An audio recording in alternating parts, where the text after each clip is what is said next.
Okay, so think back to the early 2000s. The indie rock scene was absolutely exploding with all these post-punk revival bands. But then, one super sharp, angular guitar riff just cut through all that noise and became instantly iconic. That band, of course, was Franz Ferdinand. And their success was no accident. From their very first moves, they had a plan. So today, we're going to dive into the meticulous blueprint behind one of the most stylish and intentional bands of the 21st century. But first things first, right? We have to start with the most obvious question, the one that really sets the stage for everything else. Why on earth would a brand new rock band from Glasgow name themselves after a historical figure whose death literally started a world war? On the one hand, you've got this energetic, art school cool band, and on the other, the very serious, mustachioed Archduke Franz Ferdinand of Austria. The connection seems totally bizarre, right? But it was the very first and maybe the most important piece of their entire artistic puzzle. This wasn't some random choice they pulled out of a hat. No way! The name was a deliberate statement of intent. It was the foundation of the very specific identity they were trying to build. So the story goes that it all started at a racetrack, of all places. The band saw a horse named Archduke Ferdinand win a race, and that just sparked a conversation about the actual historical figure. And they immediately loved the sound of the name. I mean, that alliteration, Franz Ferdinand, it just rolls off the tongue. But they also loved the sheer weight of it.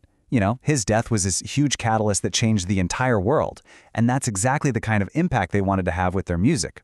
And this quote from their original drummer, Paul Thompson, just says it all. It shows you how ambitious they were right from the get-go. They weren't just picking a cool-sounding name, they were trying to redefine it, to literally overwrite history with their music. The blueprint was already there before they even had a hit single.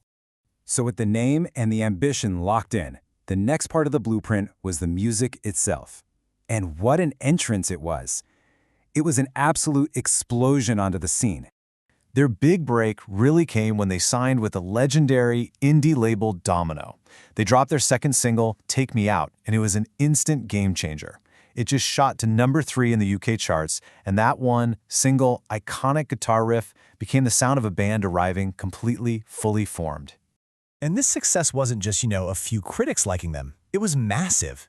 Their debut self-titled album went on to sell around 3.6 million copies worldwide. The blueprint was definitely working. And this is what that looked like. This is the band back in 2004, right at the peak of that initial crazy wave. They had the songs, they had the look, and they had the momentum that every new band on the planet dreams of. And the awards just came pouring in. We're talking the super prestigious Mercury Music Prize, 2 Brit Awards including Best British Group, an NME Award. They even got a Grammy nomination for Best Alternative Album. It was just a complete critical and commercial sweep. But the music was only one part of the plan. See, to really understand Franz Ferdinand, you have to look at their visuals. Their art was just as intentional as their sound. They drew their entire visual language from a really specific source, the Russian avant-garde. You know, that early 20th century art movement known for its bold geometric shapes and kind of revolutionary spirit. This wasn't just a vague influence. It was a direct, consistent choice that tied their whole project together. And you can see just how specific these references are. I mean, the cover of their second album, it's a direct homage to a 1924 portrait by Alexander Rodchenko. The Take Me Out single art, references another one of his pieces. Other singles pulled directly from the work of L. Lissitzky. Every single release was just another piece of their larger artistic statement, creating this completely unified visual world. And that's the whole thing. It all connected. The art school vibe wasn't just for album covers. It was in their sharp, tailored clothes, it was in their music videos that were filled with Dadaist and constructivist imagery, and it was in their very posture on stage. It was the whole shebang, a complete package. So what happens when a band with such a perfectly defined blueprint has to evolve? Well, over 2 decades, Franz Ferdinand had to adapt, and that meant changing both their sound and their lineup. Musically, they started to shift. Their first sound was that pure post-punk revival energy.